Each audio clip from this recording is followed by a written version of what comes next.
নমস্কার বন্ধুরা, কেমন আছো তোমরা সবাই? আশা করি সবাই খুব ভালো আছো। তো আজকে রুমার ঘরোয়া রান্নায় তৈরি হচ্ছে একদম বিনা ঝামেলায় ইলিশ মাছের মাথা দিয়ে বরবটির ভর্তা। একদম নতুন একটা ইউনিক রেসিপি। তো চলো আর দেরি না করে ঝটপট আমরা রেসিপিটা দেখে নিই। তো প্রথমেই আমি কড়াইতে 2 টেবিল চামচ সর্ষের তেল গরম করতে বসিয়ে দিয়েছিলাম। তো এর মধ্যে 3টে আমি শুকনো লঙ্কা দিয়ে হালকা করে ভেজে নিলাম।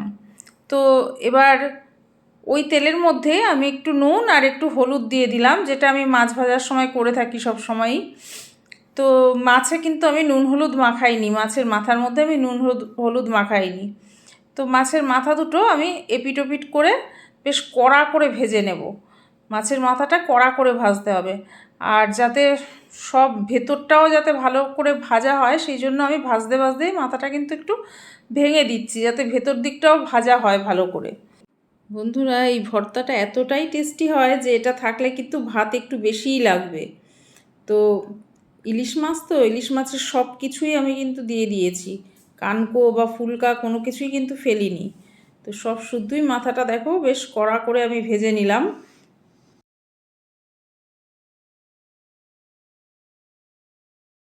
এবারে এই তেলের মধ্যে আমি দিয়ে দিচ্ছি 5-6 কোয়া রসুন। তো রসুনটা দিয়ে হালকা একটু নেড়ে চেড়ে নিয়ে এর মধ্যে দিয়ে দিচ্ছি একটা মিডিয়াম সাইজের পেঁয়াজ কুচি। এবার পেঁয়াজ আর রসুনটাকে বেশ ভালো করে একটু ভেজে নেব। রসুনটা যেন কাঁচা না থাকে, রসুনের ভেতরটা ভালো করে যাতে ভাজা হয়। তো পেঁয়াজ আর রসুনটাও ভাজা হয়ে গেছে, এবার এগুলোকে আমি উঠিয়ে নিচ্ছি। তো বন্ধুরা, আগে কেউ এরকম ইলিশ মাছের মাথা দিয়ে বরবটির ভর্তা খেয়েছো কি না একটু কমেন্ট করে জানিও আমাকে। যদি খেয়ে থাকো তাহলে তো জানোই যে কত টেস্টি। আমার মনে হয় না এই রেসিপিটা তোমরা আগে কেউ খেয়েছো বলে। খেলে কমেন্ট করে জানিও কিন্তু। তো ওই তেলের মধ্যেই আমি 1 চামচ কালো জিরে ফোড়ন দিয়ে দিয়েছি, আর দিয়ে তারপরে বরবটিগুলোকে দিয়ে দিলাম। আর আমি এখানে 2 কাঁচা লঙ্কাও কিন্তু বরবটির সাথে দিয়ে দিয়েছি। তো এবার বরবটিটা নুন আর একটু হলুদ দিয়ে ভেজে নেব। তো নুন আর হলুদটা একটু ভালো করে নাড়াচাড়া করে মিশিয়ে নিয়ে এবার আমি এটাকে ঢেকে ভাজা হতে দেব। তো এদিকে আমি মাছটা রেডি করে নিই, একটা মিক্সির জার নিয়ে নিয়েছি। আর মাছের মাথাগুলো এতক্ষণে ঠান্ডাও হয়ে গেছে। তো মিক্সির জারের মধ্যে মাছের মাথাগুলো দিয়ে আমি বেশ ভালো করে বেটে নেব। এবার ঢাকনাটা খুলে দেখি যে বরবটিটার কি অবস্থা। তো বরবটিটাও সিদ্ধ হয়ে গেছে, আর একটু নেড়েচেড়ে ভাজা ভাজা করে নিয়ে এবার বরবটিটাও আমি নামিয়ে নেব। আগের দিনের বেঁচে যাওয়া বরবটি ভাজা দিয়েও কিন্তু এই রেসিপিটা বানিয়ে নেওয়া যাবে। তো এরকম হয় না অনেক সময় যে বরবটি ভাজা করেছি বা যে কোনো কিছু ভাজা করলে হয়তো বেশি থেকে গেল। তো সেরকম বরবটি ভাজা একটু বেশি থেকে গেলে সেটা পরে আর সেই ভাজাগুলো খেতে ইচ্ছে করে না। তো সেরকম বরবটি ভাজা দিয়েই কিন্তু এই রেসিপিটা বানিয়ে নেওয়া যাবে।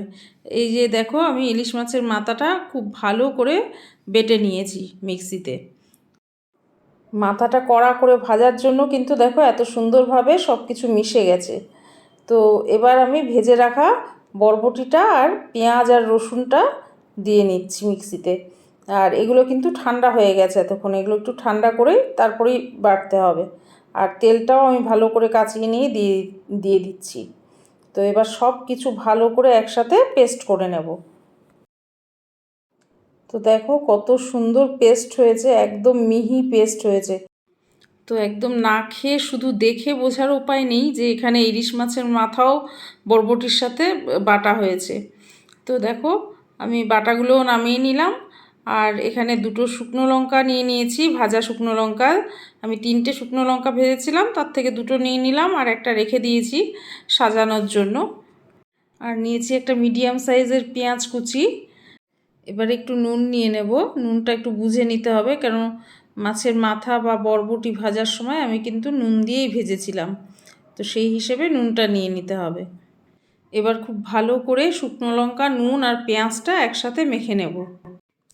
তো বন্ধুরা, রেসিপিটা যদি ভালো লেগে থাকে তাহলে অবশ্যই একটা লাইক করো, আর পারলে একটু শেয়ার করে দিও তোমাদের আত্মীয় স্বজন বা বন্ধুবান্ধবের সাথে। আর যারা আমার ভিডিও নতুন দেখছো তারা ইউটিউব চ্যানেল থেকে দেখলে সাবস্ক্রাইব করে পাশে থাকা বেল আইকনটা প্রেস করে দিও, যাতে আমি নতুন কোনো ভিডিও আপলোড করলেই তোমার কাছে সবার আগে নোটিফিকেশান পৌঁছে যায়। আর যারা আমার ফেসবুক পেজ থেকে দেখছো তারা কিন্তু ফলো করে দিও অবশ্যই।